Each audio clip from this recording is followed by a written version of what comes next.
It was about the beginning of September 1664 that I, among the rest of my neighbors, heard in ordinary discourse that the plague was returned again in Holland. For it had been very violent there, and particularly at Amsterdam and Rotterdam in the year 1663, whither they say it was brought, some said from Italy, others from the Levant, among some goods which were brought home by their Turkey fleet. Others said it was brought from Candia, others from Cyprus. It mattered not from whence it come, but all agreed it was come into Holland again.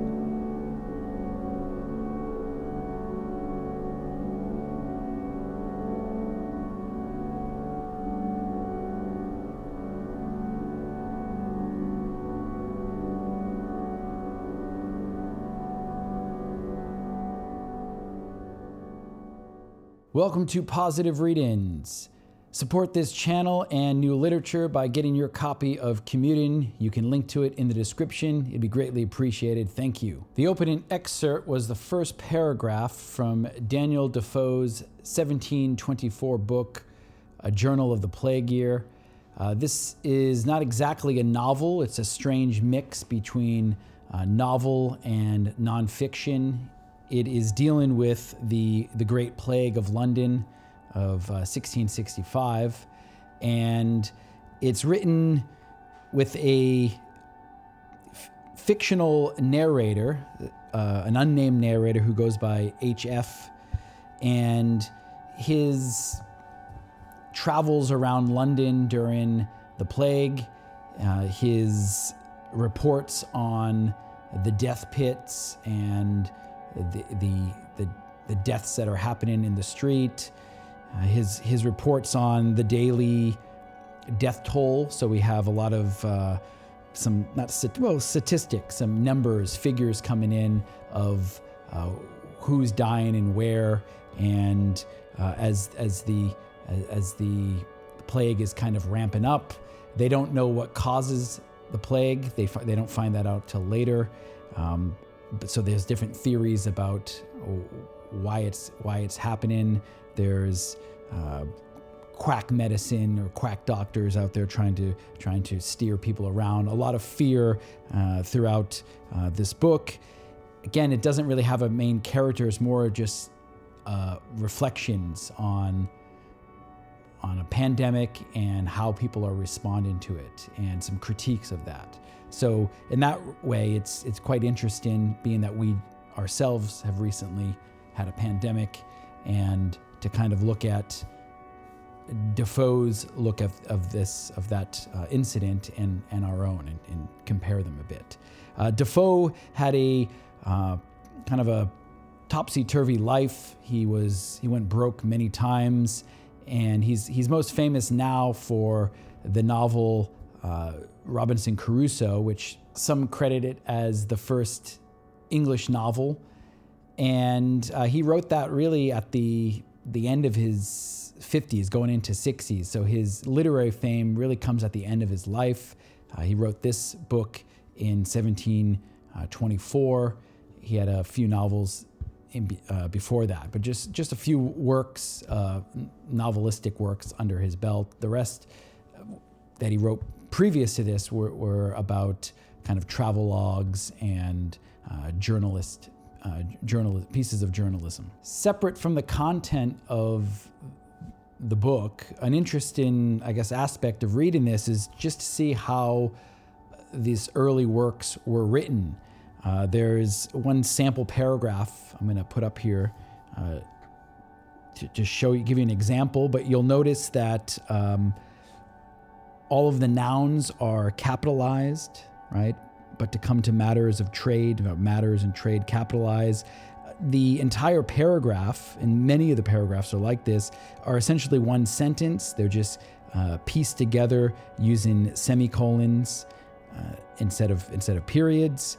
And so we just get this kind of this long, some of these paragraphs too are quite long. So these just long sentences, and you have words that are spelled differently from how we spell today, and sometimes spelled differently within the same paragraph or within the same, certainly within the same page or throughout the book. So in this way, this novel gives us some insight into early English writing and how it has developed and changed in the form of the novel throughout until the present day. Before I dive into the novel itself, I wanted to look briefly at the appendix where they give us some historical background on the Black Plague. The plague bacillus itself was not discovered until the Hong Kong epidemic of 1894.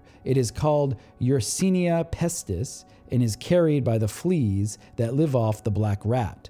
Other kinds of fleas, hosted by other kinds of rats, were less likely to bite humans. The bacillus can also survive in feces or textiles for almost a year in warm, damp places. So partly in the novel, they talk about how one of the theories were that these kind of insects traveled through the air. And even though that's not really correct, it partly was that they were getting bit by fleas, and that's what was spread in this plague. And also there was a fear of clothes. They thought that you could get it from old clothes because the old clothes probably had the fleas in it, or again, it could just be in those old clothes if the person was infected. So there was a fear of old clothes as well. It touched on a little bit in this novel, but not that much.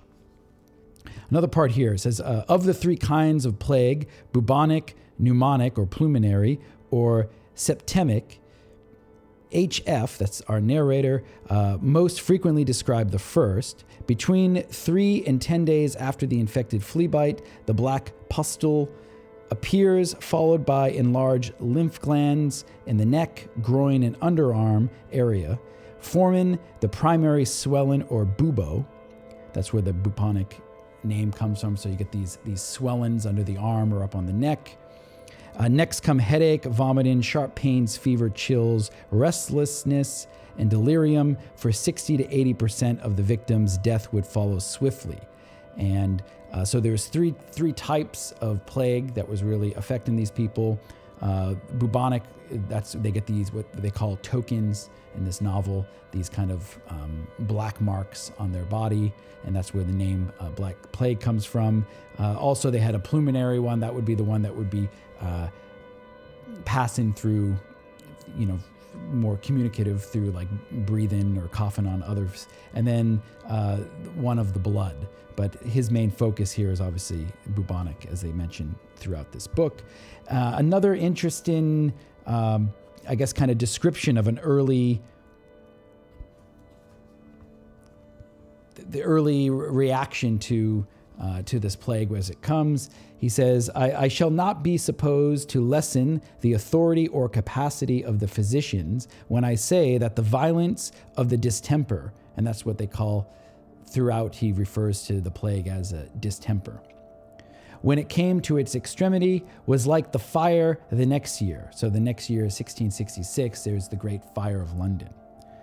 The fire which consumed what the plague could not touch, defied all the applications of remedies. The fire engines were broken, the buckets thrown away, and the power of man was baffled and brought to an end. So the plague defied all medicines. The very physicians were seized with it, with their preservatives in their mouths, because they would walk around with some types of herbs, preservatives in their mouth to protect them. So they would be seized with their preservatives in their mouths. And men went about prescribing to others and telling them what to do till the tokens were upon them. So even these people who are out trying to help the physicians, the doctors, they're out there until the tokens still appear on their body and they soon die. Till the tokens appear on them and they drop down dead, destroyed by that very enemy they directed others to oppose. So I thought this passage here does a good job of establishing the helplessness that people felt in the face of this plague and the fear that we've got something new that we have no tools against. We have nothing to stop this thing, and everything that we think to use is useless. And and that's another factor that Defoe really, I think, captures in this book, is the fear that the whole city of London is kind of submerged in for at least a year. At this time, if a person was infected, the policy was confinement, to lock up the house and lock all the people who were there with the sick person in the house, which would essentially, especially early on, which would mean certain death for all of the people. They'd have these watchmen come out and kind of stand guard so no one could leave, and they would get them the things that they need. And so what would happen, obviously, is a lot of these people would try to flee. Some of them would get out into the countryside and not be heard of, again until the plague has passed. But many others got out and actually spread the virus. HF, our narrator, or Defoe, if we want to think of him, he was against the locking in policy. At least he talks a lot about this, and he's kind of two hearts. But at one point he clearly says that because he has to work for the government to help them out on being one of these watchmen, and he says, well, I'm against this policy, so I don't think I can do this. But here we go, this early, as he's talking about this, he says, it is true that the locking up the doors of people's houses and setting a watchman there night and day to prevent their stirring out or any coming to them, when perhaps the sound people in the family might have escaped if they had been removed from the sick, looked very hard and cruel. And many people perished in these miserable confinements, which 'tis reasonable to believe would not have been distempered if they had had the liberty, though the plague was in the house, at which the people were very clamorous and uneasy at first, and several violences were committed and injuries offered to the men who were set to watch the houses so shut up. Also, several people broke out by force in many places, as I shall observe by and by. But it was a public good that justified the private mischief. So here, he seems like he's in support of this policy, but again, he kind of flip-flops on this, and at later point, he clearly says he's not for it. He goes in to talk about one family. Many families would do this, but he gives us one example of how they let the dead cart who comes around and picks up the dead bodies, that, hey, we got someone here. The dead cart comes and no one's there because everyone has basically left, and they just left whoever was dying. Oftentimes it was a servant who was out buying, going out to the market to buy things, and they're the ones that were getting sick, and the rest of the family wanted to leave them. Defoe's argument against confinement seems to be that it can't really stop the infection, that many people had this infection without even knowing it, and by the time they realized, it was too late for them, and really they could have already passed it on by that time. He says here, it is doubtful to this day whether in the whole it contributed anything to stop the infection, and indeed I cannot say it did. For nothing could run with greater fury and rage than the infection did when it was in its chief violence. So he's talking about, again, the confinement. And then he goes and gives us a kind of really horrible story where confinement goes wrong. It says, a house in Whitechapel was shut up for the sake of one infected maid, who had only spots, not the tokens, come out upon her and recovered. Yet these people obtained no liberty to stir, neither for air or exercise, 40 days. Want of breath, fear, anger, vexation, and all the other griefs attending such an injurious treatment cast the mistress of the family into a fever, and visitors came into the house and said it was the plague, though the physicians declared it was not. So they believe the maid's sick, they lock up these people. The maid is not actually sick, so they're there for 40 days. This so upsets the the mistress of the house, the mother in the family, that she actually gets sick from it. Again, they say it's the plague, but the physicians say it isn't, and they're going to get quarantined again. However, the family were obliged to begin their quarantine anew on the report of the visitor or examiner, though their former quarantine wanted but few days of being finished. This oppressed them so with anger and grief, and, as before, straitened them also so much as to rheum, and for want of breathing in free air, that most of the family fell sick, one of one distemper, one of another, chiefly scorbutic ailments. I'm not exactly sure what that is.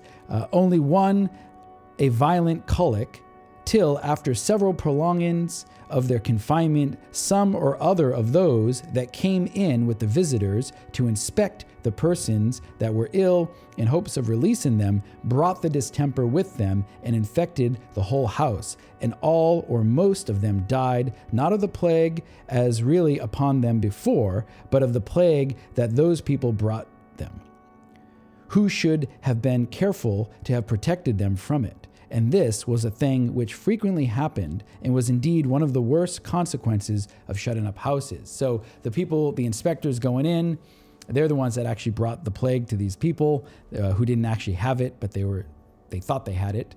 And then they actually gave it to them, and they all end up dying. And as he says, this was a common problem.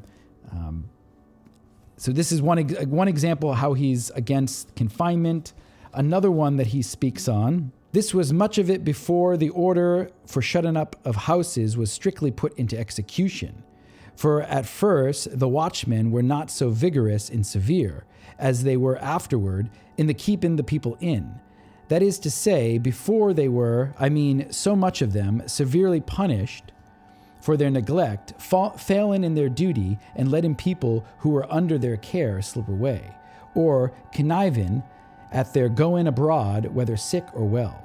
But after they saw the officers appointed to examine into their conduct were resolved to have them do their duty or be punished for the omission, they were more exact, and the people were strictly restrained, which was a thing they took so ill and bore so impatiently that their discontents can hardly be described.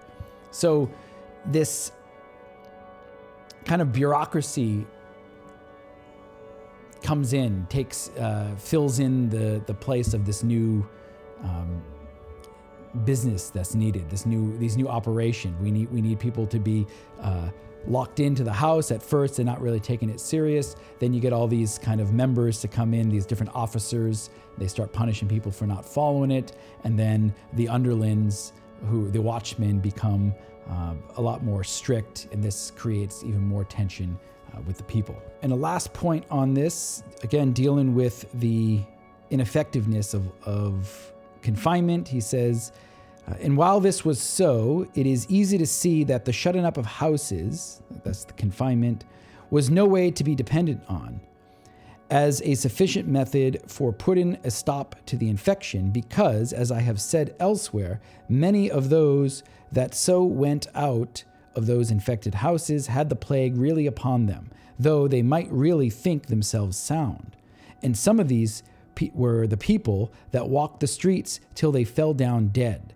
Not that they were suddenly struck with the distemper, as with the bullet that killed with the stroke, but that they really had the infection in their blood, long before, only that as it preyed secretly on the vitals, it appeared not till it seized the heart with a mortal power, and the patient died in a moment, as with a sudden fainting or an apoplectic fit. So, again, this is one of the, I think, kind of shocking parts of this book, that you realize how quickly and swiftly these people died. He goes on to talk about when he talks about this infection kind of eating at their vitals, they had autopsies. They actually see this kind of like a gangrene of certain organs. And this is corroborated in the appendix as well, with kind of more updated facts on this. Similar to the COVID-19 pandemic, there was a lot of fear and fright, and this is also captured in this book. In one case specifically, he talks about a daughter that dies, and this really upsets the mother. As to the young maiden, she was a dead corpse from that moment, for the gangrene which occasions the spots had spread her whole body, and she died in less than 2 hours. But still the mother continued crying out, not knowing anything more of her child, several hours after she was dead. It is so long ago that I am not certain, but I think the mother never recovered, but died in 2 or 3 weeks after.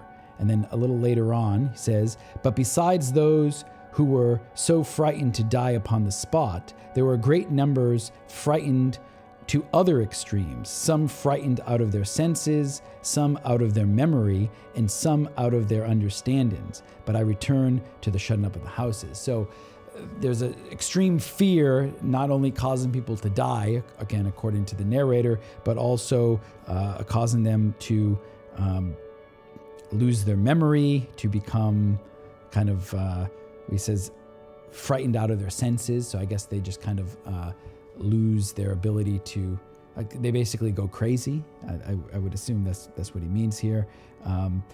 And he goes on later in the book to talk about a few instances of how, so this is one way that the plague changed people. There are others. There's one physician who believed if he drank a lot of spirits, alcohol, that would protect him, and it did, but then he became an alcoholic for the rest of his life and ended up dying prematurely.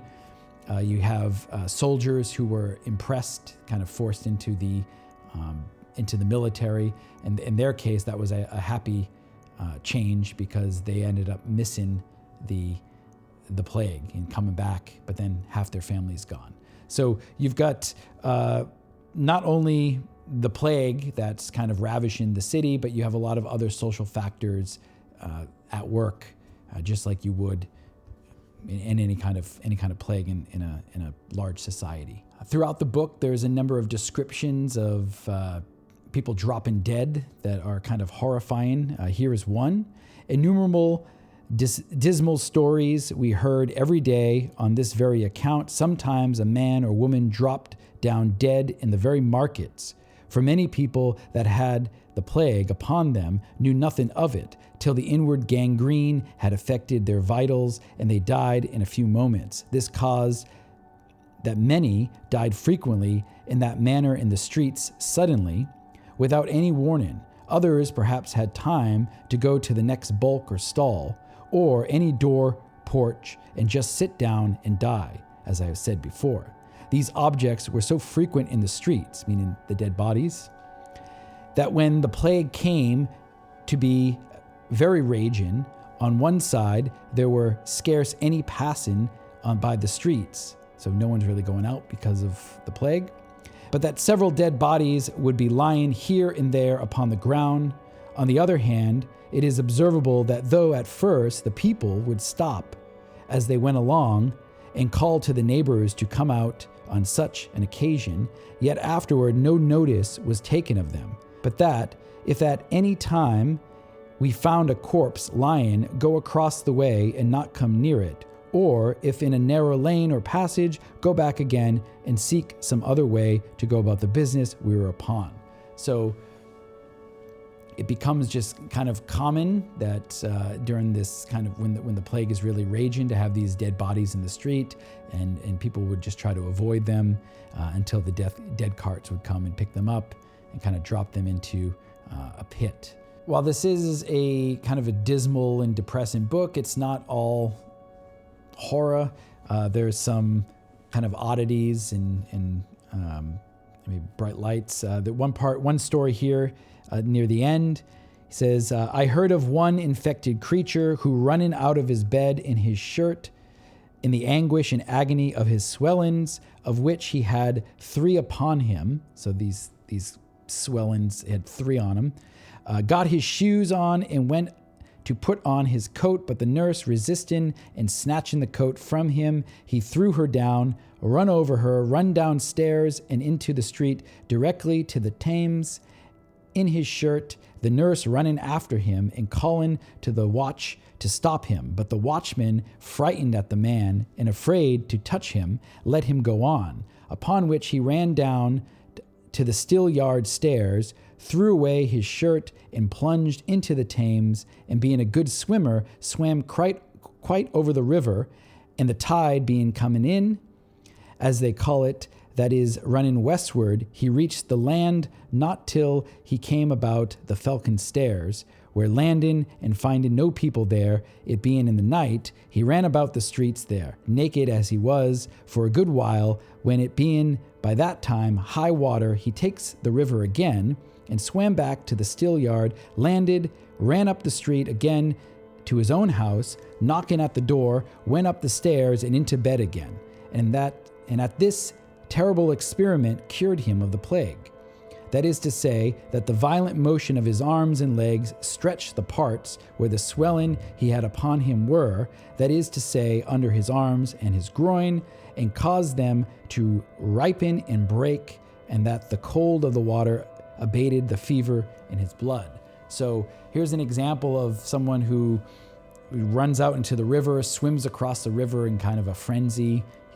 He would appear to be mad. There are many people who in this book seem like they're going crazy when they're at the kind of the height of their fever and the swellings they have in their body. But this apparently saved him. At least this is the story that he heard. So again, not a remedy to this, but a thing that happened. Another interesting similarity between this pandemic and the recent one that we experience is the shift in the virulence of the virus. So he says here, this is near the end of the book, everybody was recovering. Whole families that were infected and down, that had ministers praying with them and expected death every hour, were revived and healed, and none died at all out of them. Nor was this by any new medicine found out or new method of cure discovered, or by any experience in the operation which the physicians or surgeons had attained to. So we have this suddenly, these whole families that before would be wiped out, suddenly they're all recovering. And it's not because of any medicine, it's not because of any new treatment. But it was evidently from the secret invisible hand of him. He sees a religious, HF here sees a religious, cause of this, that had at first sent this disease as a judgment upon us. And let the atheistic part of mankind call my saying this what they please. It is no enthusiasm. It was acknowledged at that time by all mankind. The disease was enervated, so it was weakened unaccountably. They don't understand. He doesn't understand why. That's why he's attributing this to God. In its malignity spent, and let it proceed from whencesoever it will, that the philosophers search for reasons in nature to account for it by, and labor as much as they will to lessen the debt they owe to their Maker. Those physicians who had the least share of religion in them were obliged to acknowledge that it was all supernatural, that it was extraordinary, and that no account could be given to it. So suddenly, almost like Omicron coming in, all these people get this,